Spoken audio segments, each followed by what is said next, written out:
Noite, amém? Para quem não me conhece, eu sou Fábio, amém?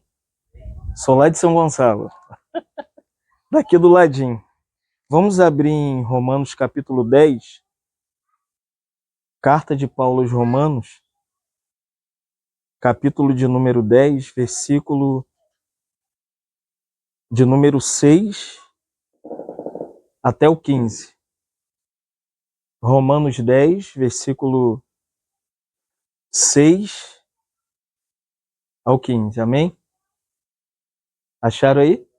Romanos 10, 6 ao 15. É Mateus, Marcos, Lucas, João, Atos, aí depois vem Romanos. É depois de Atos dos Apóstolos. Diz assim a palavra do Senhor: mas a justiça decorrente da fé assim diz: não perguntes em teu coração quem subirá ao céu, isto é, para trazer do alto a Cristo, ou quem descerá ao abismo, isto é, para levantar Cristo dentre os mortos. Porém que se diz: a palavra está perto de ti, na tua boca, no teu coração, isto é, a palavra da fé que pregamos.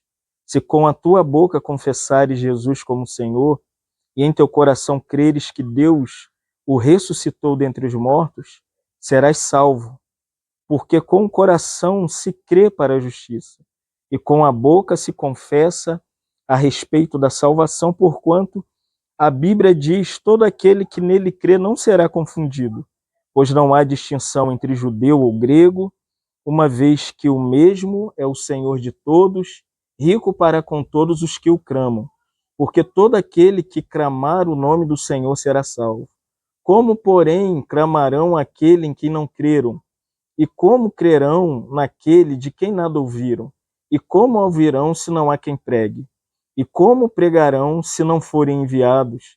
Como está escrito: quão belos são os pés daqueles que pregam o Evangelho. Te adoramos nessa noite, bendizemos o seu nome, pedimos a sua direção nessa noite, Espírito Santo, para que tu possas assumir a liderança entre nós. Assuma, Senhor, acalma o nosso coração, dar-nos paz interior.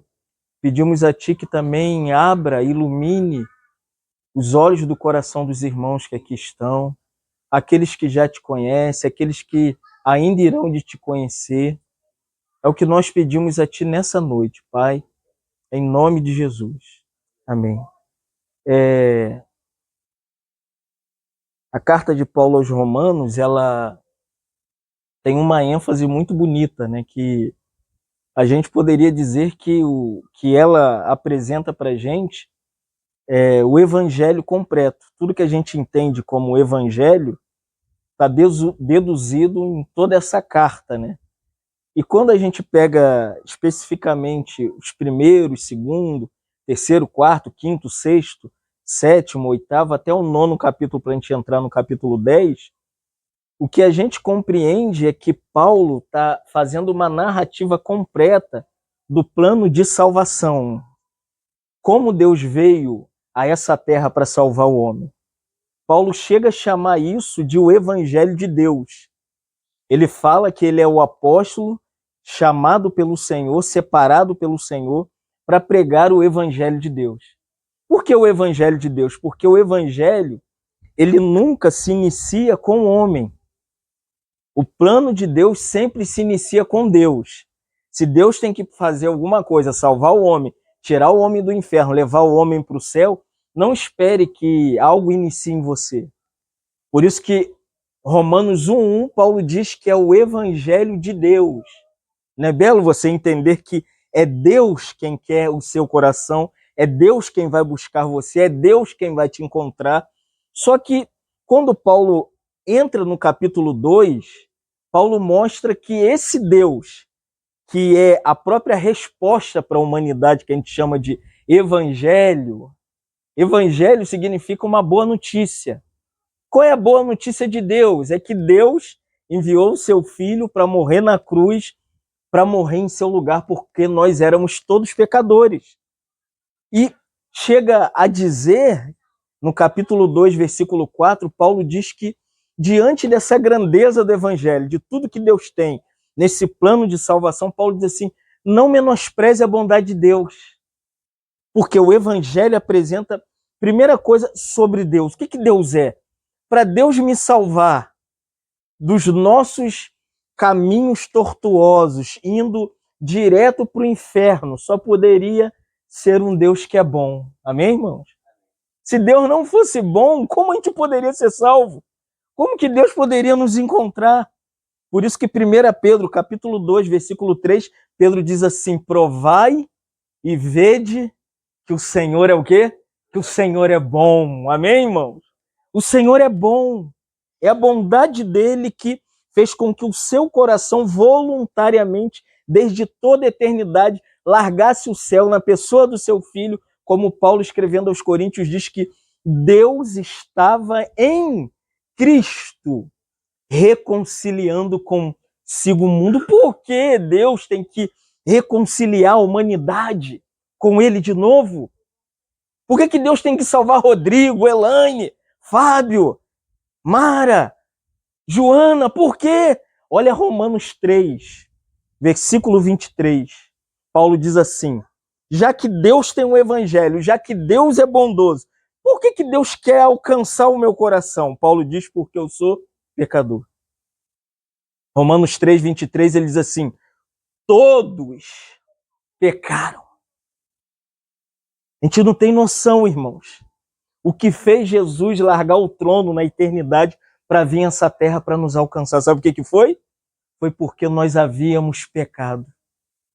Toda a humanidade, da criancinha ao mais velho, todos pecaram. E Paulo diz, não há um justo sequer, não há quem busque a Deus, não há quem queira. Ninguém quer a presença de Deus, ninguém busca a Deus. O que é que nós queremos? Vou usar o exemplo. Eu gosto de usar um exemplo muito bom. Você nem precisa fazer força para pecar. Você já viu o bebê aprender com os pais a fazer pirraça? Você já viu? Quem ensina a filha a fazer pirraça quando é bebê? De 2, 3 meses. Por que o bebê faz pirraça assim que nasce? Já viu que ele faz com a mãozinha assim? Você nunca ensinou ele, é porque o Salmo 51 diz que, Davi diz que em pecado ele foi concebido desde a infância. Desde pequenininho, irmãos. Você não ensina bebê a fazer pirraça e ninguém ensina a Emily a fazer pirraça. Qual é o nome da sua? Grenda a fazer pirraça. Eu tenho o Pedro. Vocês viram quem estava comigo? O Pedro chutando a pedra. A gente nunca ensinou um Pedro a chutar pedra. Mas está na natureza, desde pequenininho. Para você ter noção, isso é tão grave que eu sempre uso o exemplo dos animais. O gato mia.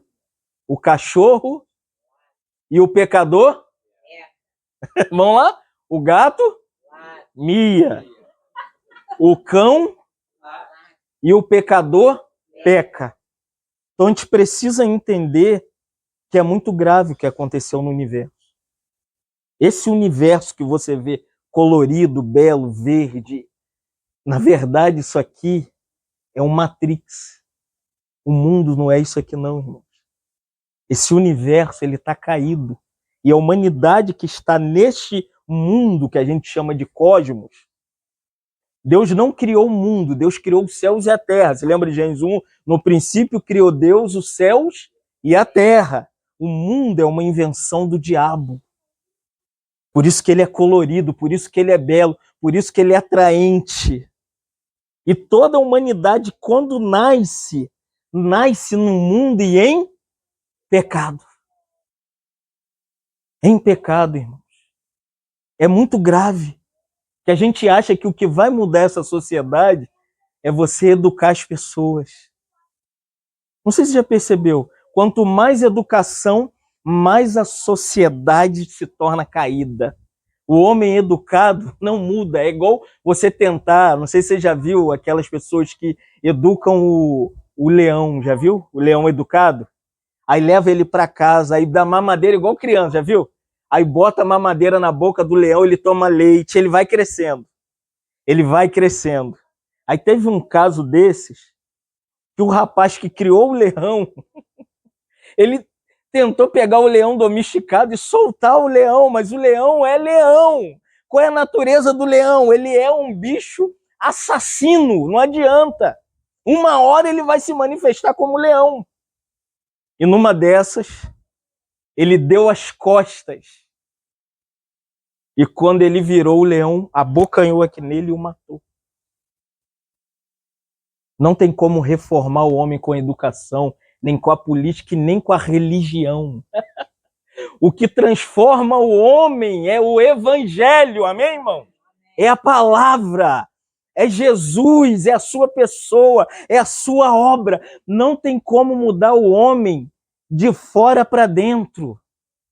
Por isso, Romanos 4, quando Paulo tem que mostrar como Deus tem que salvar o homem, a maneira que Deus encontra o homem, ele usa o exemplo de Abraão, tão pecador como a gente. Se lembra de Abraão? Quem já ouviu falar da história de Abraão, amém?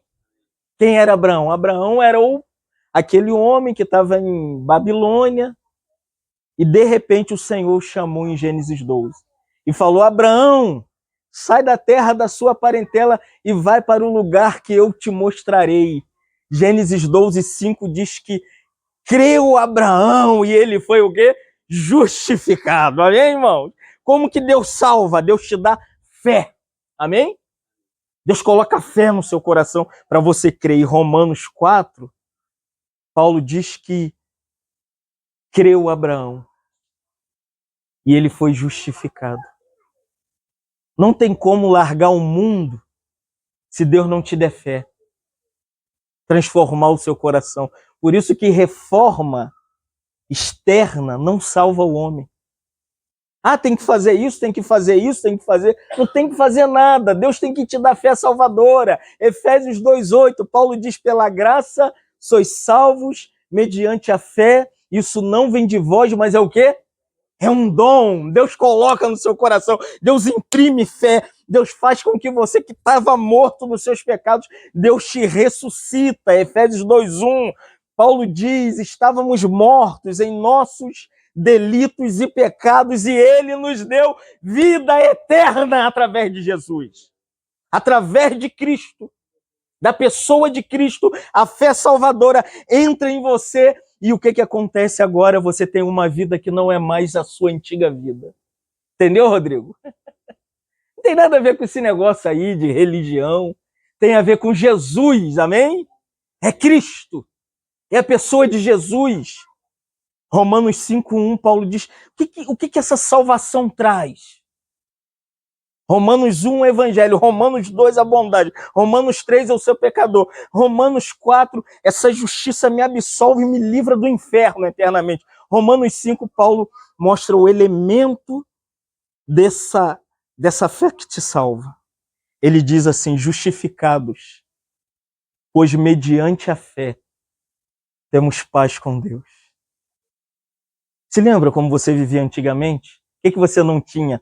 Paz. Nas drogas, na bebida, perdendo noite de sono e com o coração amargurado e doido para tirar a própria vida ou tirava a vida dos outros e não tinha paz. Uma das coisas, irmãos, que o evangelho dá para o nosso coração é uma coisa chamada paz. Do que o mundo precisa? Não é de uma reforma política. O mundo não precisa de esquerda, nem de direita, nem de centrão, não. Não é a política que vai resolver o problema da humanidade. A educação também não é. Você pode educar o leão ainda vai assassinar. Até o cachorro gordinho ali não consegue nem latir. Mas a natureza dele é canina, ele ainda morde. Assim é o homem. Nada transforma o coração do homem, senão o evangelho de Jesus Cristo, que traz paz. Para que eu preciso de paz? É porque esse mundo, nós estamos em pé de guerra, já percebeu? Todo instante é guerra na família, é guerra entre os parentes, é guerra de pai com filho, é guerra na igreja, é guerra na sociedade, é guerra da polícia com os bandidos, é guerra de Israel com os palestinos, é guerra da América contra as outras nações. Irmão, nós estamos numa era em que não tem como fugir. É guerra para todo lado. E a gente agora, vou te falar o que está acontecendo aqui agora, tem uma batalha espiritual ocorrendo para você nem entender o que eu estou pregando. Tem uma guerra espiritual acontecendo aqui agora, com principados, potestades, hostes espirituais da maldade, para que você não entenda o que eu estou pregando. Está pensando que isso aqui é assim, bonitinho, verdinho, com vento? Não é não, querido. Aqui tem demônios nessa noite, para você não entender a pregação, para você não ouvir a palavra de Deus. Mas a boa notícia é que Deus quer dar paz ao seu coração. Se lembra, depois que Jesus ressuscitou, os discípulos se afugentaram de um lado para o outro. Trancaram-se. Quando a gente está em guerra, o que a gente faz? Depressivo, oprimido, ansioso, preocupado. Os discípulos ficaram ansiosos e deprimidos, trancados dentro de casa.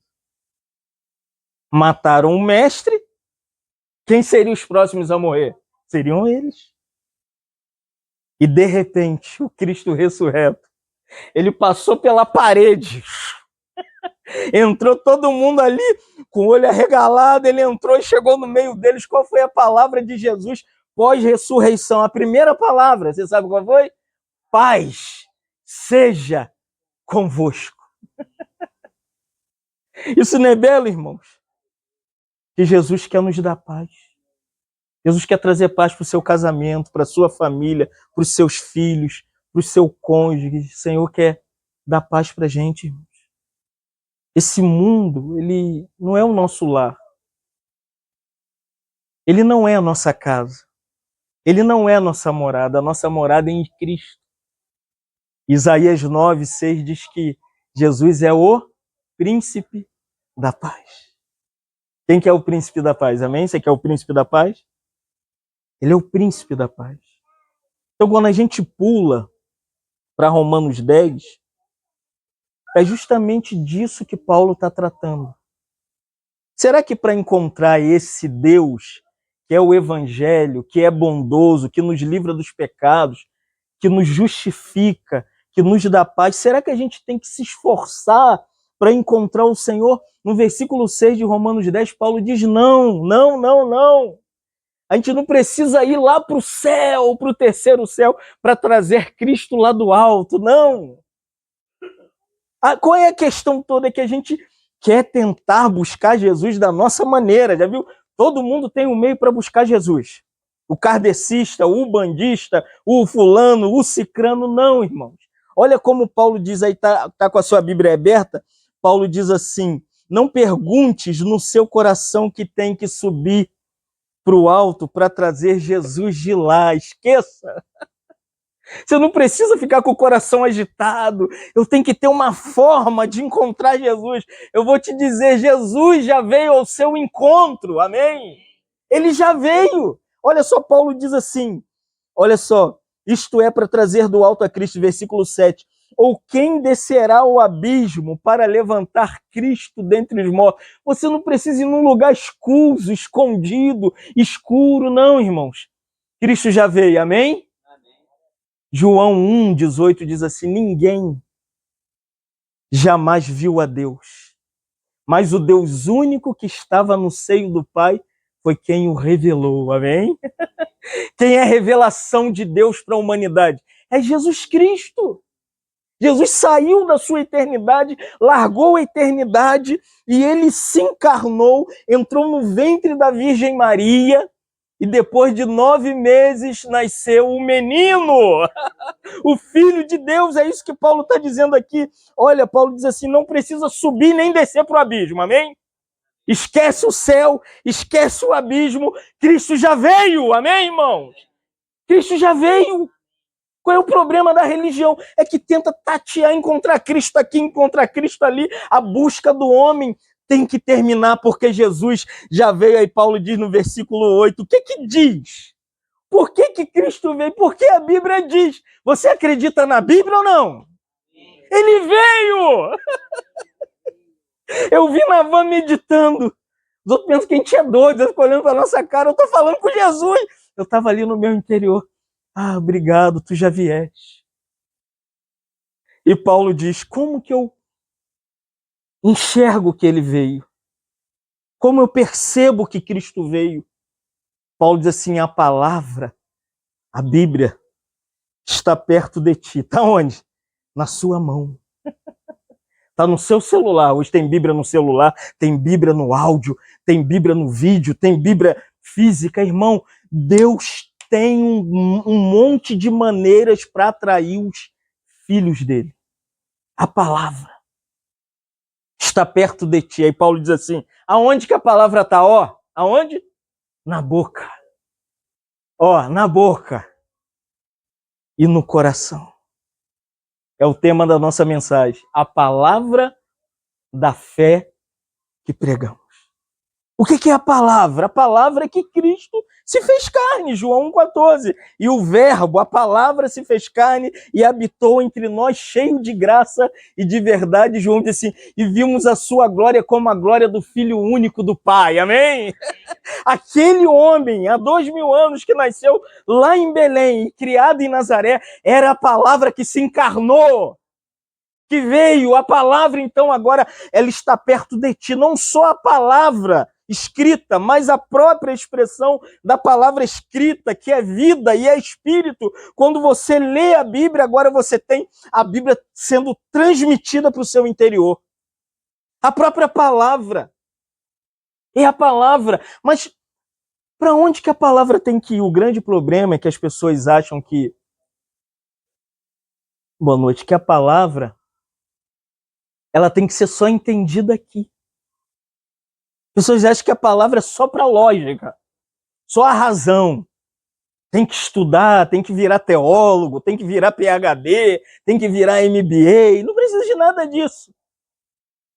A palavra, ela existe para entrar no seu coração. Mas às vezes o nosso coração é igual aquele papel pega-mosca. Já viu o papel pega-mosca? Você bota o papel, o que acontece?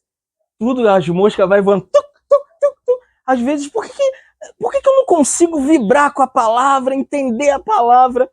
É porque seu coração está cheio de coisas. E o coração é importante. Deus não salva aqui. Deus salva aqui, amém? A salvação não acontece aqui. A salvação ocorre aqui. Por isso que hoje você não vê ninguém falando sobre o coração na igreja, já viu? Não tem pregação para o coração, ninguém fala de coração. Teve um irmão que falou, para de falar sobre coração, Deus não é açougueiro. Eu falei, ele é açougueiro sim. Porque Deus ama o nosso coração. Ezequiel diz, tirarei o coração de pedra, o quê? Vos darei um coração de carne. Jeremias diz que Deus esquadrinha o coração. Jesus falou nas bem-aventuranças, bem-aventurados limpos de coração. Provérbios diz, você tem que guardar o seu coração, porque dele procede as fontes da vida. É o coração que Deus quer, amém, irmãos? Deus quer seu coração, Eloy. Deus quer seu coração, Isaac. Deus quer o seu coração, Paulo. Por isso que hoje a grande verdade é que o evangelho não é pregado porque as pessoas não abrem o coração. As pessoas não colocam o coração para crer. E aqui Paulo diz, no seu coração, olha isso. A palavra da fé que pregamos, versículo 9, se com a tua boca confessares Jesus como Senhor. Olha agora, aonde que crê? É o coração que se torna crente. Quer ser crente? Abre o coração. Qual é o problema aqui? Às vezes a gente acha que a crença é um conjunto teológico. Ponto 1, ponto 2, ponto 3, ponto 4. Pertencer à igreja X, pertencer à igreja B. A igreja está cheia de gente que nunca creu no coração. Verdade ou mentira? Daqui a 2 meses ele larga o Senhor. Porque o coração está em jogo. Olha como Paulo diz, crê com o coração que Deus ressuscitou Jesus dentre os mortos. Olha o versículo 10. Porque com o coração se crê, amém? É o coração que te faz crente. Por isso que Deus, quando passou lá na casa de Jessé, É igual a nossa história. As pessoas não ligavam muito pra gente, né? A gente é igual os filhos de Jessé. As pessoas gostam de boa aparência e boa vizinhança. Passou os 7 filhos. E Deus foi falando, não é esse, não é esse, não é esse, não é esse, não é esse, não é esse, não é esse. E o Samuel virou para Jessé e falou assim, acaso não tem mais nenhum, não? Ah, tem um pequenininho, ruivo. Onde que esse garotinho tá? Ele tá lá no pasto, ele vive lá no pasto. Gosta de ficar com as ovelhas daqui do... Manda chamar Davi. A palavra hebraica para Davi significa amado de Deus. Amém, irmãos? Bota o nome no seu filho, tá vendo? Vamos dar esse é Davi. É amado por Deus ou amado de Deus no hebraico. Quando Davi chegou, Deus falou, unge. Unge Davi, por quê? Davi não era o melhor, Davi era o mais peralta, o mais pecador. Qual é a história de Davi? Pecado sobre pecado. Peca com Betseba, faz censo, Davi luta, Davi mata. Mas quando Davi é alcançado por Deus, qual é o qualitativo de Deus para Davi? Encontrei um homem que é muito crente. Hã? Não. Encontrei um homem que congrega segunda a segunda. Não. Encontrei um homem que toma santa ceia. Não. Encontrei um homem que foi batizado nas águas. Não. Encontrei um homem que é o quê? Segundo o meu coração. E a vida de Davi é igual a nossa, altos e baixos. Primeira coisa, Davi, em vez de ir para a batalha, Davi tem um coraçãozinho segundo o coração de Deus, mas não podia ver uma mulher. Já viu? Tem irmão assim, não pode ver um rabinho de saia. Ele fica nervoso. Uma mulher, ele... Igual Davi, irmão. Davi ficou no palácio, em vez de ir para a guerra. De repente, estou falando do coração. Por que Deus chamou Davi? Vou te provar por quê. Passou Betseba, uma morena de 2 metros. Davi olhou, ela se banhando, seminua. Davi chamou o seu soldado e falou, quem? Ela é Betseba. Ela é mulher de Urias. Era para Davi falar o quê? Ah, ela tem marido? Opa! Ele estava com o coração desviado. Mas incrível, era o homem segundo o coração de Deus. Se lembra quando ele foi chamado? Samuel falou assim, Deus não vê como vê o homem, mas Deus esquadrinha o coração. Deus sabia quem Davi era. E ele pecou com Betseba. Quando o filho nasceu, Davi prostrou o coração. Pegou um pano de saco, pegou cinzas, jogou sobre a cabeça e falou, se ele viver, eu viverei, mas a criança morreu. Depois que a criança morreu, ele teve relação sexual de novo com Betseba. E quem é o segundo filho de Davi? É Salomão. Amém, irmãos? Mas Davi escreveu um salmo depois que ele pecou. É o Salmo 51. E esse salmo, Davi, na sua narrativa, ele mostra o que Deus queria dele depois dele pecar. Deus não queria uma oferta alçada. Deus não queria um sacrifício. Deus não queria nada de Davi. Aí Deus colocou as palavras nos lábios de Davi, que Davi, ele era um salmista, ele cantava, amém? Davi era um levita, ele era um adorador. Então Davi compôs um salmo que na cantada dele com o Senhor, ele diz assim, cria em mim, ó Deus, um coração puro. Amém, irmãos? É isso que nós precisamos. Eu preciso de um coração puro. Você precisa de um coração puro. A palavra está perto de ti, na tua boca, no seu coração. A palavra da fé que pregamos, se com a tua boca confessares que Deus ressuscitou Jesus Cristo dentre os mortos, você vai ser salvo. Porque com a boca se confessa, o coração crê. Olha só aí, Paulo, ele continua lindamente, ele diz assim, versículo de número 10, porque com o coração se crê para a justiça e com a boca se confessa a respeito da salvação. Coração te faz cristão. Mas o que... A grande pergunta, deixa eu perguntar. Dério, o que é o coração? Deus tem que entrar no meu coração. O que é o coração? Joana, o que é o nosso coração? Se Deus tem que salvar o nosso coração, o que é o nosso coração? A maioria dos crentes não sabem nem o que é o coração da salvação. Por isso que tem muitos poucos salvos na igreja. Tá cheio. Pisar no calo dele, ele mata. É igual Frodilis. Dá logo 30 tiros. Porque as pessoas não sabem que o lugar de Deus habitar é no coração do pecador. Deus quer restaurar. O que é o coração? O coração é o centro da personalidade humana. Ele é a sua consciência, a comunhão que você tem com Deus e o discernimento que você tem de Deus, mais a mente da sua alma. É 3 coisas. Do seu espírito e uma coisa da sua alma. É uma mistura de espírito com alma, que a gente chama, que os estudiosos chamam de ecárdia. Te lembra alguma coisa? Cardiologista. O verdadeiro cardiologista é o Senhor, amém?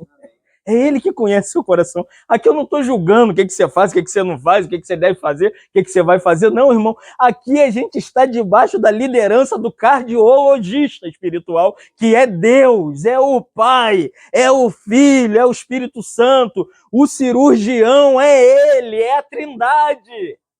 Por isso que a gente não está aqui para ficar julgando, atacando. Nós estamos aqui para mostrar que se você crer no seu coração, Paulo diz, você encontra o caminho da salvação.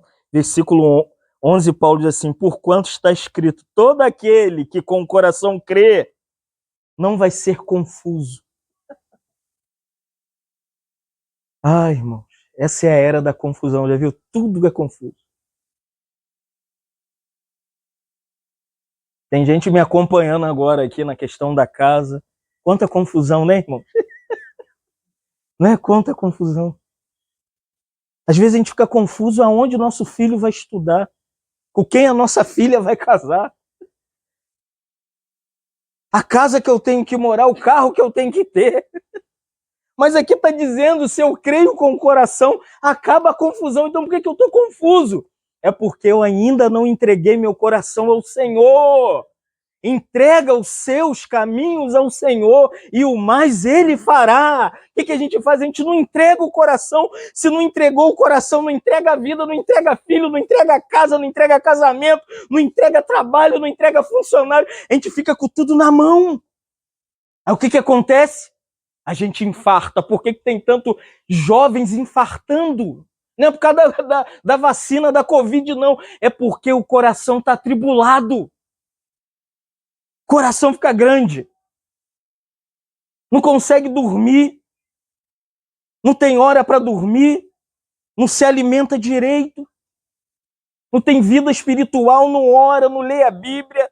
Não tem comunhão com a igreja. E o que acontece? Paulo diz, se você crê com o coração, você não é confuso. Olha só, ele diz assim no versículo 12, porque Deus não tem distinção, Deus não é aquele Deus que, eu vou fazer acepção, vou escolher um, vou deixar outro. Ele diz, não tem grego, porque o Senhor é o mesmo Senhor de todos aqueles que o invocam. É todo aquele que confessa Jesus como seu único e suficiente Salvador. Invocar é declarar, Senhor, assume o controle da minha vida, da minha casa, da minha família, dos meus filhos, do meu trabalho, dos meus funcionários, dos meus negócios. Só que às vezes a gente vive sem clamar ao Senhor. Se lembra, Jeremias diz, clama ao Senhor e Ele vai te responder. Eu vou te anunciar coisas grandes e firmes que você não conhece. A gente não clama. Deus está esperando que a gente abra a nossa boca e fale: Senhor, me ajuda, Senhor. Guia a minha vida. Guia os meus filhos. O que a gente faz, irmãos? A gente fica ali esperando. É semelhante a Pedro andando sobre as águas. Ele viu o Senhor e falou: Senhor, me permita que eu vou ao seu encontro. E o Senhor deu a palavra para Pedro. Vem, Pedro. Irmão, o que Pedro deveria fazer? Crer com o coração e ir até o fim, até onde Jesus estava. Pedro começou a olhar ao redor, as águas agitadas. É assim que nós somos, irmãos. Deus está nos dando uma palavra, não sei se você está percebendo. Deus está dando uma palavra para a gente nessa noite. E o que a nossa mente fica? Igual a Avenida Brasil, de um lado para o outro, um mar agitado. Mas deixa eu te falar, olha só o versículo de número 13. Paulo diz: porque todo aquele que invocar o nome do Senhor será salvo. Se você crer de fato no seu coração. A palavra invocar no grego é epikaleu. Epi significa chamar. Kaleu é bradar.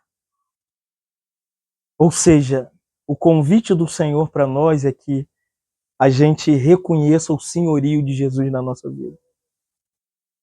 Você quer que Jesus controle a sua vida? Amém? Quer que Jesus te salve? Tem que fazer igual Pedro. Quando começou a sucumbir nas águas, Pedro viu que o único recurso, a única maneira dele ser salvo do afogamento, ele gritou: socorre-me, Senhor! É assim que a gente tem que fazer, irmãos. Eu tô 5 dias vindo em Itaboraí, no meu interior, é epicaleu, Senhor. Socorre-me, Senhor. Me socorre! Para terminar, irmãos, Paulo diz assim: como vão clamar ou invocar aquele em quem não creram? Então, estou te dando uma oportunidade. Você crê em Jesus? Amém? Você crê que Jesus é o Filho de Deus, que morreu na cruz, ressuscitou o 3º dia e vai voltar para arrebatar a igreja? Você crê? Você crê mesmo? Então confessa: eu creio em Jesus. Vamos confessar? Eu creio em Jesus. Vamos todo mundo? Eu creio em Jesus. Eu creio que Jesus é o Filho de Deus. Vamos conversar? Eu creio que Jesus é o Filho de Deus. Isso é ser salvo. Se você não fosse para a salvação, você não abriria a boca. É isso que Paulo está dizendo aqui, ó. Aqueles que creram. E como crerão naquele em que nada ouviram? Para crer tem que ouvir. O que eu fiz hoje aqui? Falei sobre ele.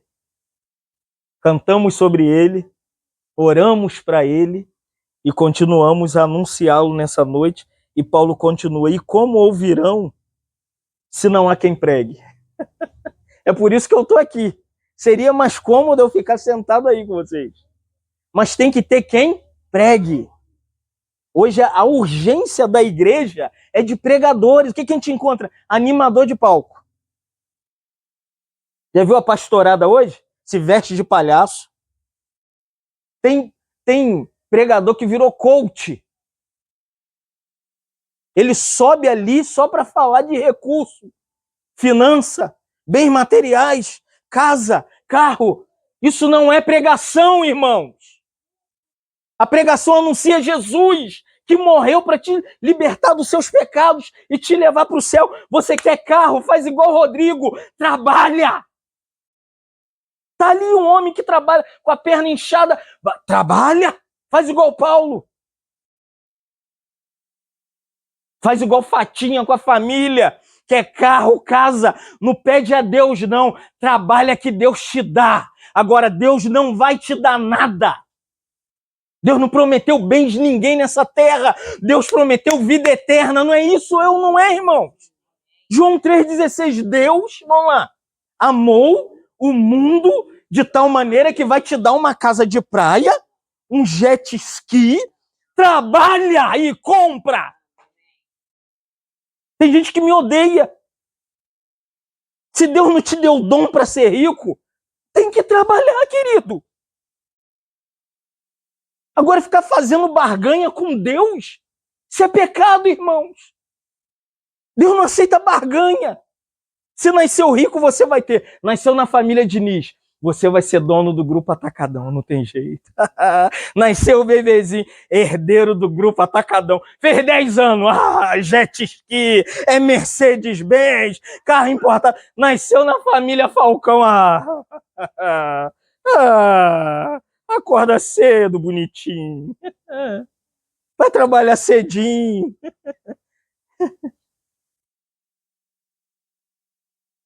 Não estou falando que Deus não dá, amém?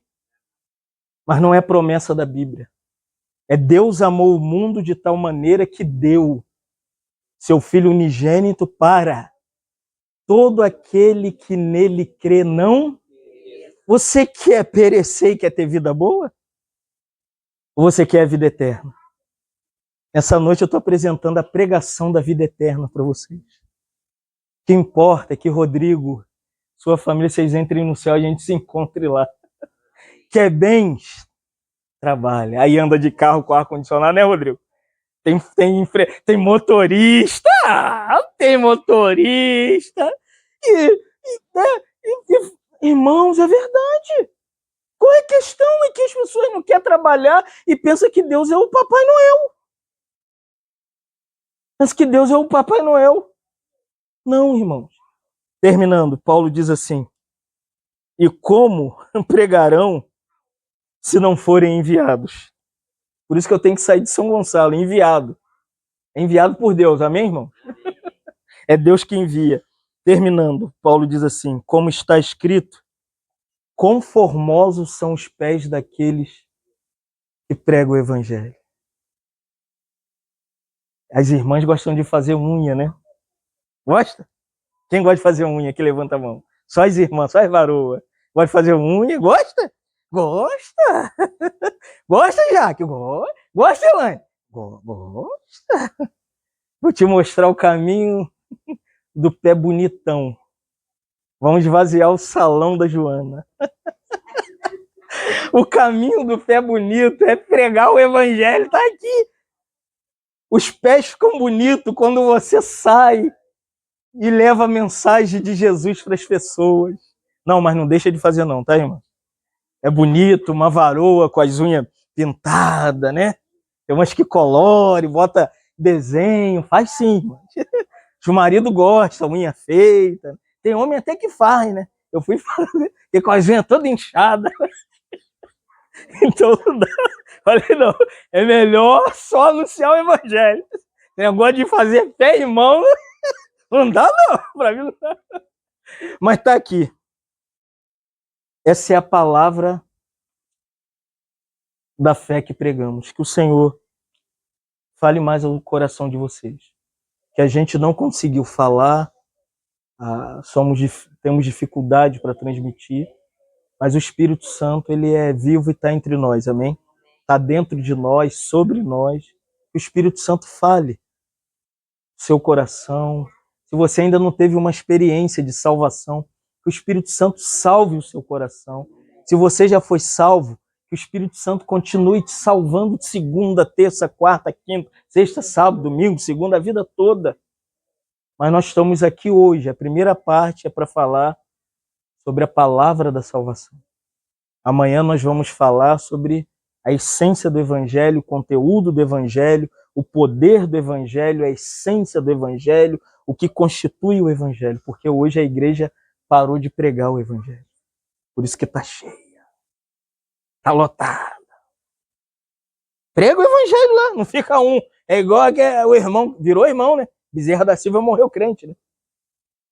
O irmão Bezerra da Silva falava, se gritar, como é? Se gritar alguém, pega ladrão, não fica um, meu irmão. Prega o Evangelho. Não fica um. Te louvamos nessa noite. Pedindo que o teu Espírito Santo continue a falar o coração da sua igreja. fala, ministra, administra. E te louvamos pela casa do Rodrigo, a Elaine, sua família, suas filhas. Pedimos a sua bênção sobre esse lugar, Senhor. Que seja um lugar guardado pelos seus anjos. Acampe seus anjos aqui, Senhor, que haja mais e mais lugar para ministração da sua palavra. O Senhor abençoe esse lar, Senhor. Pedimos a bênção para o casamento do Rodrigo. O Senhor abençoe o lar deles, os seus filhos.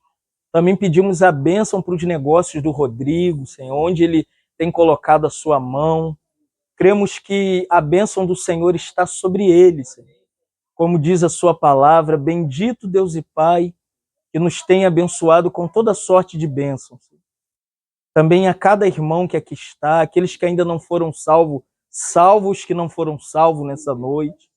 E continua a salvar os que já são salvos, Senhor. Também continua conosco, Senhor.